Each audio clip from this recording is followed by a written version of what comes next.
स्वागत है आप सभी का रिश्तों की आवाज़ चैनल पर। यहाँ हम सत्य घटनाओं पर आधारित कहानियाँ दिखा रहे हैं। अगर आप भी अपने जीवन से जुड़ी कोई सच्ची कहानी या घटना हमसे साझा करना चाहते हैं तो स्क्रीन पर दिखी हुई ईमेल आईडी पर कांटेक्ट करके अपनी कहानी हमसे शेयर कर सकते हैं। ईमेल आईडी है mahi.g710@gmail.com। आपकी पहचान पूर्णतया गुप्त रखी जाएगी।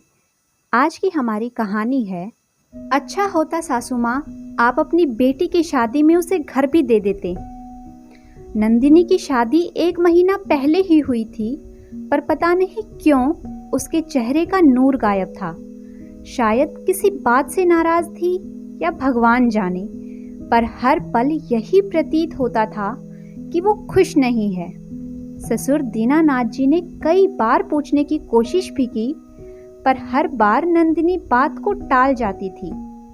दीनानाथ जी भी यह सोचकर रह जाते थे कि क्या पता अभी अभी शादी हुई है, नए घर में मन लगने में भी वक्त लगता है, इसीलिए शायद बच्ची बहुत ज्यादा बोल नहीं पा रही और चुप चुप रहती है। एक दिन दीनानाथ जी घर के आंगन में गमलों को पानी दे रहे थे कि अचानक नंदिनी का भाई उसे लेने आ गया। नई नई शादी हुई थी, इसी कारण से दीनानाथ जी ने भी मना नहीं किया। बहू के जाने के बाद दीनानाथ जी ने अपने बेटे सुशील से कहा, बेटा क्या बात है, बहू चुप चुप रहती है और चेहरे से भी लगता है जैसे कोई बात है जो उसे परेशान कर रही है। कोई बात हुई है क्या? पता नहीं पापा, मुझे तो ऐसा कुछ नहीं लगता, सुशील ने जवाब दिया। अच्छा, फिर तो लगता है मेरी ही गलतफहमी होगी शायद, पर फिर भी बेटा एक बार बहू का मन टटोल कर देख, क्या पता जो वो मुझसे ना बोल पा रही हो तुझसे बोल दे। मैंने तो कई बार बहू से जानने की कोशिश की कि आखिर वो उदास क्यों रहती है, लेकिन उसने मुझे कुछ नहीं बताया। ठीक है पापा, जब आएगी तब बात करके देख लूंगा। इतना कहकर सुशील अपने ऑफिस चला गया। शाम को जब सुशील घर आया तो देखा दीनानाथ जी उदास बैठे थे। उन्हें यूं उदास देखकर सुशील ने पूछा, क्या हुआ पापा, आप ऐसे उदास क्यों बैठे हो? सुशील के सवाल पर दीनानाथ जी ने उसकी तरफ नजरें उठाकर देखा और कहा, बेटा कल संडे है, तू एक काम कर, तेरा सामान मेरे कमरे में शिफ्ट कर ले, मैं तेरे कमरे में शिफ्ट हो जाता हूँ। अरे अचानक से आपको क्या हुआ पापा? कमरा शिफ्ट करने की बात कहाँ से आ गई? कोई परेशानी है क्या जो कमरा शिफ्ट कर रहे हो? सुशील ने दीनानाथ जी के पास बैठते हुए कहा, बेटा मैं तो अकेला हूँ, तेरी माँ भी नहीं है, भला इतने बड़े कमरे का मैं क्या करूँगा, इसीलिए बड़ा कमरा तू ले ले और मेरा सामान तेरे कमरे में शिफ्ट कर दे। रहने दो ना पापा, हम ठीक हैं, क्या जरूरत है कमरा चेंज करने की, आराम से तो रह रहे हैं हम। वैसे भी नंदिनी है नहीं, वो क्या सोचेगी पीछे से अगर सामान शिफ्ट किया तो, और फिर लोग नंदिनी के बारे में क्या क्या बातें बनाएंगे। आते ही ससुर को उसके कमरे से निकाल दिया, सुशील ने ठहाका लगाते हुए कहा। उसकी बात सुनकर दीनानाथ जी चुप हो गए, पर दूसरे दिन सुशील के पीछे पड़कर उन्होंने कमरे शिफ्ट करवा ही दिए। जब सब सामान कमरों में शिफ्ट हो गया तो दीनानाथ जी बोले, बेटा बहू के बिना घर में रौनक नहीं लग रही, जा बहू को ले आ। सुशील नहा धोकर तैयार हो जाता है और नंदिनी को लेने अपने ससुराल चला जाता है। शाम तक दोनों घर लौट आते हैं। कुछ दिन सब ठीक रहा, लेकिन फिर एक दिन नंदिनी बिना कुछ बोले ही घर चली गई। दीनानाथ जी अभी तक यही सोच रहे थे कि बहू की नई नई शादी हुई है और नए घर के नए माहौल में अभी उसका मन नहीं लग रहा है, इसीलिए वो अपने घर चली जाती है। लेकिन शाम को जैसे ही सुशील आया, उसने अपने पिता दीनानाथ जी के चेहरे पर चिंता की लकीरें देखी। सुशील ने अपने पिता के पास बैठते हुए पूछा, पापा नंदिनी कहाँ है और आप यहाँ अकेले उदास क्यों बैठे हुए हैं, कुछ हुआ है क्या? नहीं बेटा, नंदिनी अपने घर गई है। अच्छा बेटा, तुझसे काम था। हाँ पापा बोलिए। बेटा एक काम कर, तेरे ससुराल से जो सोफे आए हैं वो अपने कमरे में रख ले। उनकी बात सुनकर सुशील बोला, पापा आपके दिमाग में क्या चल रहा है? रखे रहने दो सोफे बाहर, मेहमान आएंगे तो बाहर बैठने के काम में आएंगे। पर बेटा हमारे अपने भी तो सोफे हैं ना, वो रख लेंगे हॉल में। अरे पापा कैसी बातें कर रहे हो? नए सोफे हैं, हॉल में ज्यादा अच्छे लगेंगे। नहीं नहीं बेटा, बहू के नए सोफे हैं, उसके कमरे में ही अच्छे लगेंगे। तू बस उसके कमरे में ये सोफे रख ले। उनकी बात सुनकर सुशील एक पल के लिए चुप हुआ, फिर बोला, किसी ने कुछ कहा है क्या पापा? अचानक से सुशील के सवाल को सुनकर दीनानाथ जी चेंप गए, फिर बोले, नहीं बेटा, किसी ने कुछ नहीं कहा, बस उन्हें कमरे में रख दे। आखिरकार सोफे नंदिनी और सुशील के कमरे में शिफ्ट कर दिए गए। अगले दिन सुशील ऑफिस से जब घर आया तो नंदिनी आ चुकी थी।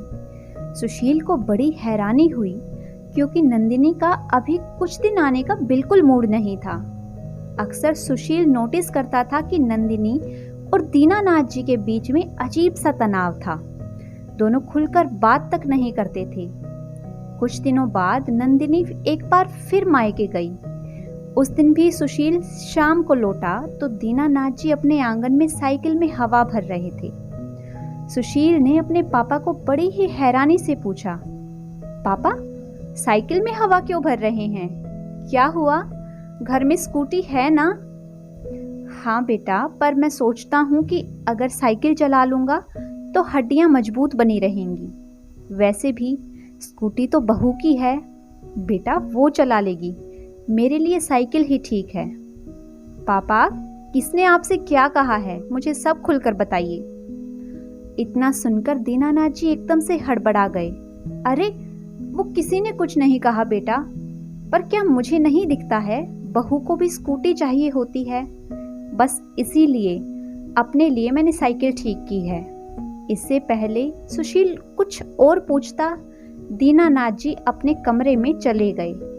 अब सुशील के मन में भी हलचल होने लगी थी। आखिर कुछ तो है जो पापा मुझे बता नहीं रहे हैं। जब भी नंदिनी मायके जाती है तभी पापा ये सब अजीब बातें करते हैं। पहले कमरा, फिर सोफे, फिर साइकिल, ये सब चल क्या रहा है?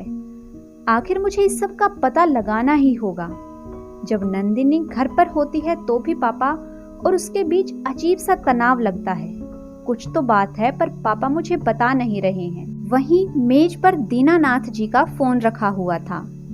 सुशील ने फोन उठाकर चेक किया तो उसमें नंदिनी की मम्मी का फोन आया हुआ था। सुशील को सच में अब कुछ ना कुछ तो गड़बड़ लगने लगी थी। उसने दोबारा दीनानाथ जी से वही बात पूछी पर वो टाल गई। आखिरकार दूसरे दिन जब सुशील घर लौटा तो वो वाकई हैरान रह गया कि नंदिनी मायके से आ चुकी थी। अब सुशील का संदेह यकीन में बदलने लगा था, पर जब पापा ही नहीं बताना चाहते तो आखिर सुशील पूछे किससे? नंदिनी से बात की तो उसने सिर्फ इतना ही कहा, अब पापा की इच्छा, वो क्या करना चाहते हैं, मैं इसमें क्या कह सकती हूँ। इसके आगे सुशील भी कुछ ना कह सका, पर शक का कीड़ा तो दिमाग में बैठ गया था। आखिर उसका शक यकीन में तब बदल गया जब एक बार फिर नंदिनी वापस मायके गई। इस बार दीनानाथ जी ने सुशील से नंदिनी के लिए एक फ्लैट लेने की बात कही। इस बार सुशील बिगड़ गया। ये क्या है पापा, आखिर ये क्या लगा रखा है आपने? जब भी नंदिनी मायके जाती है आप बस यही सब बातें करने लग जाते हो। ये चीज वहां रखो, उसका सामान वहां सेट करो, उसके लिए अलग घर लो। आखिर चल क्या रहा है आपके मन में, बताते क्यों नहीं?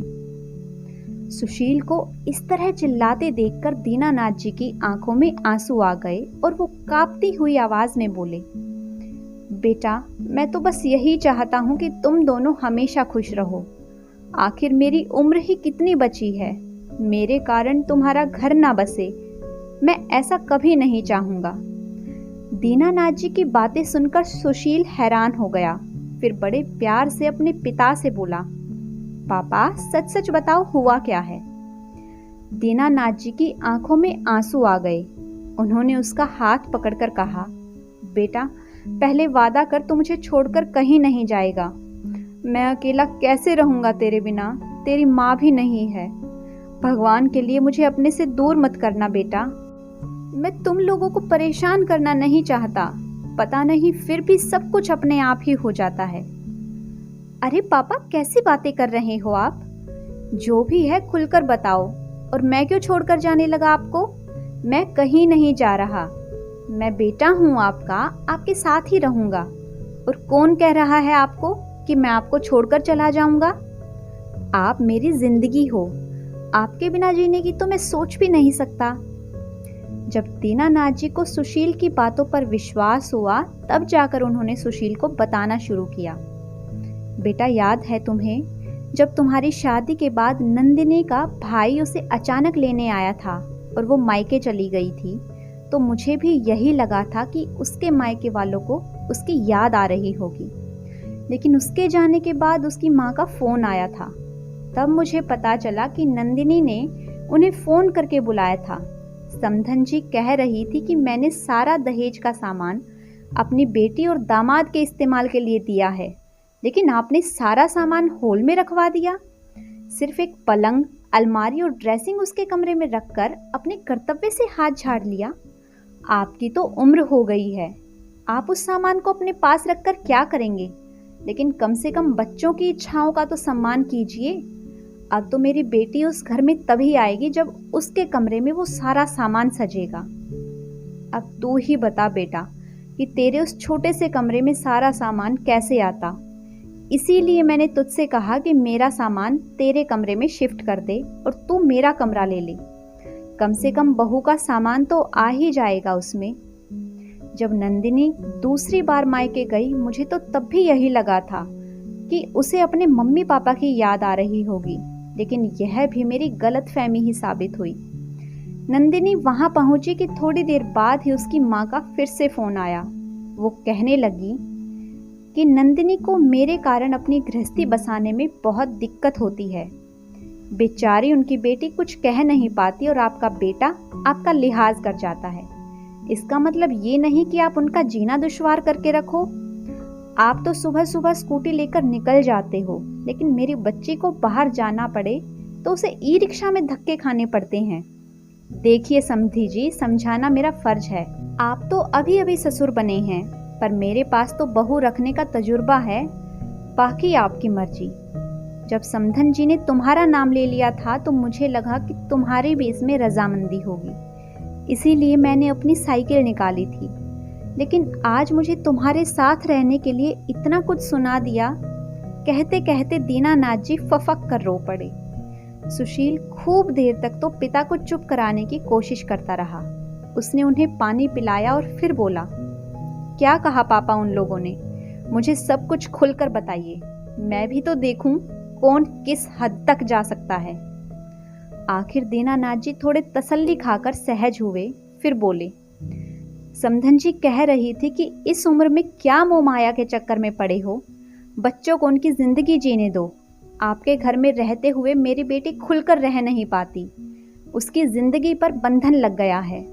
आप उसके लिए नए घर का इंतजाम कर दो। कम से कम बच्चे अपने नए नए वैवाहिक जीवन का तो आनंद उठा लेंगे। क्या आपको कुछ भी समझ नहीं आता कि उनकी भी अपनी जिंदगी है?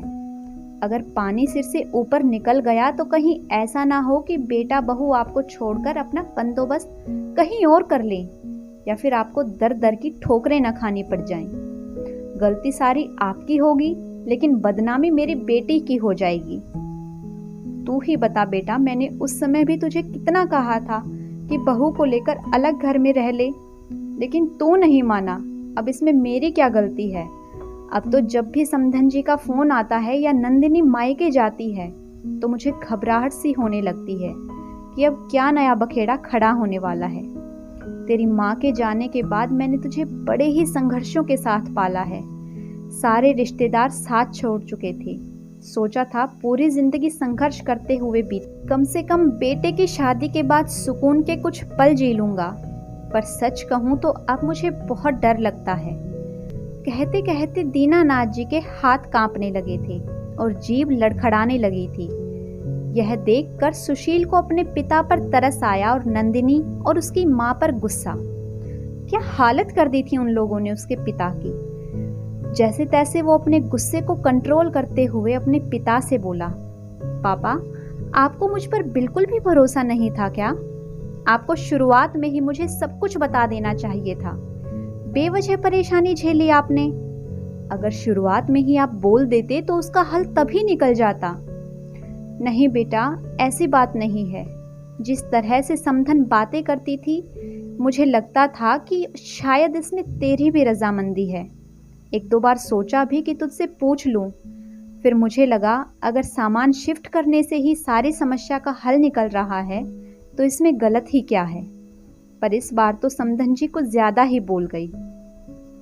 वो अगर ज्यादा बोलती नहीं तो शायद आप मुझे कुछ बताते भी नहीं। पर कोई बात नहीं, देर से ही सही, या फिर पता तो चला कि हमारे साथ हो क्या रहा है। आप परेशान मत होइए पापा, अब इसका निर्णय तो मैं बहुत जल्दी ही करूंगा। सुशील की बात सुनकर दीनानाथ जी घबराते हुए बोले, नहीं नहीं बेटा, तू ऐसा कोई कदम मत उठाना जिससे कोई समस्या खड़ी हो। मेरे कारण तेरी गृहस्थी खराब हो, ये मैं बिल्कुल नहीं चाहूंगा। पापा, गृहस्थी किसी एक इंसान के भरोसे नहीं चलती।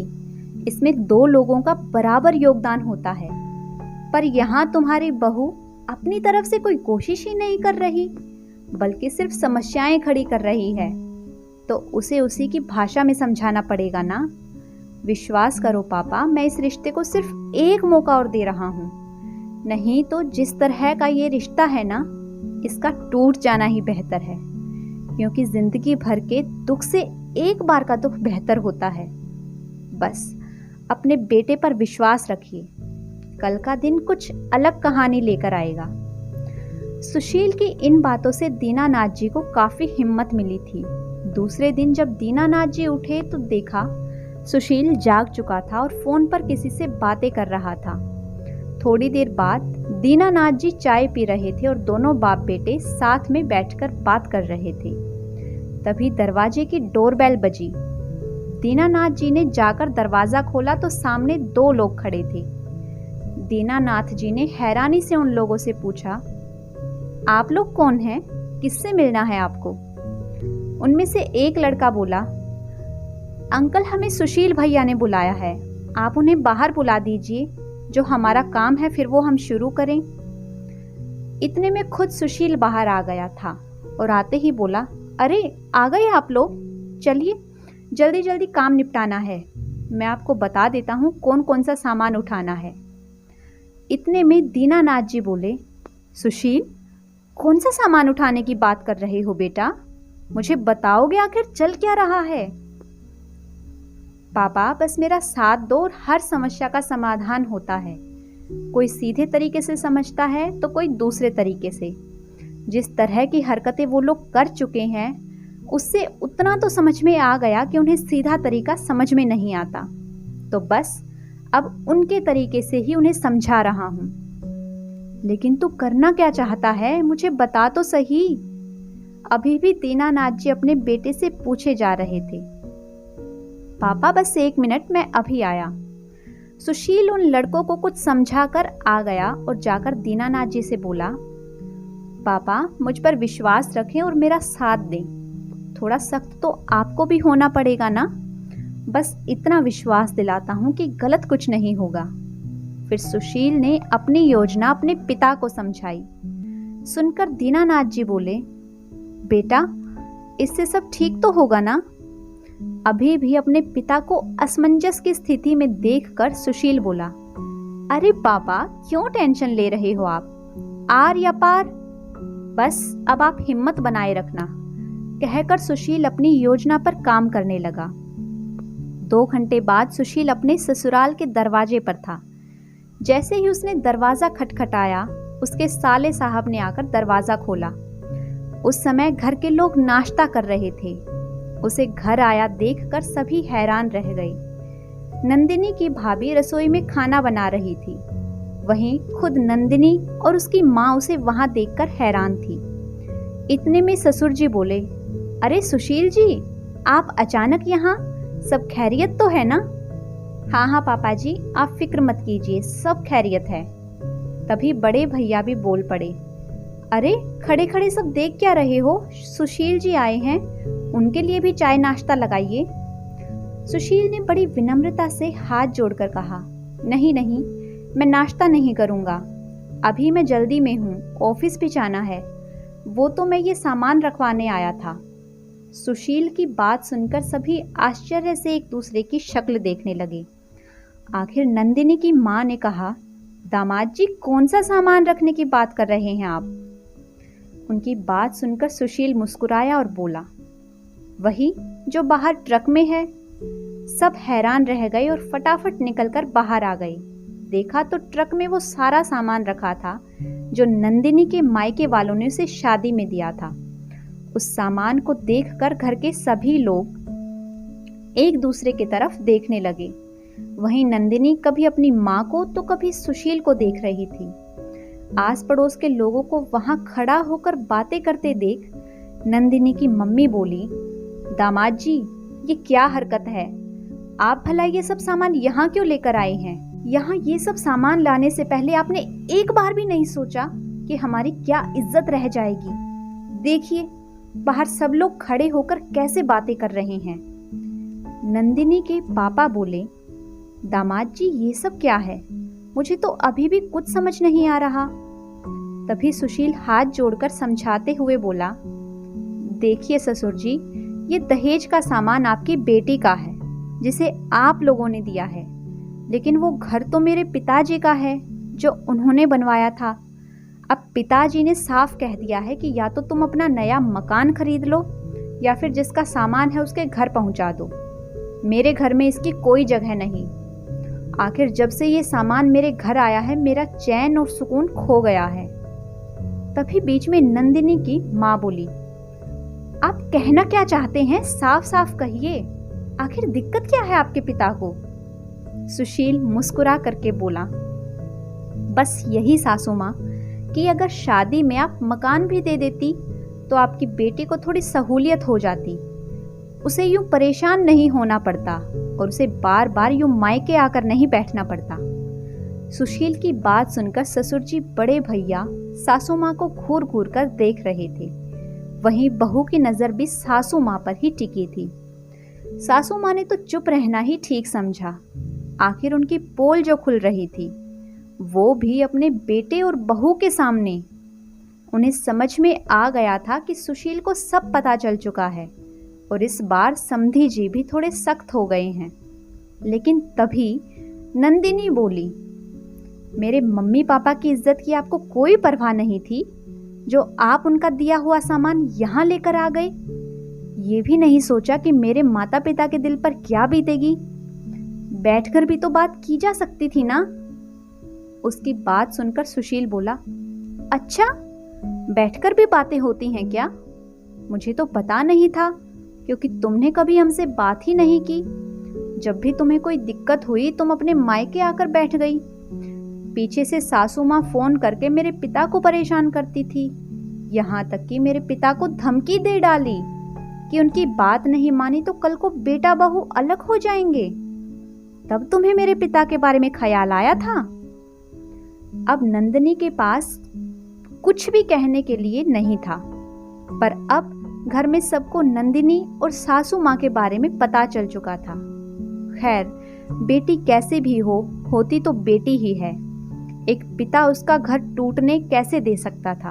उसका घर ना टूटे इसीलिए ससुर जी हाथ जोड़कर सुशील से बोले, माफ करना दामाद जी, हमें तो लगता था कि हमारी बेटी हमसे मिलने खुशी खुशी आई है, वो भी आप लोगों की रजामंदी से। पर आज तक जो हुआ सो हुआ, पर आज के बाद ऐसी कोई हरकत नहीं होगी जिसके कारण आपको या समधी जी को परेशान होना पड़े।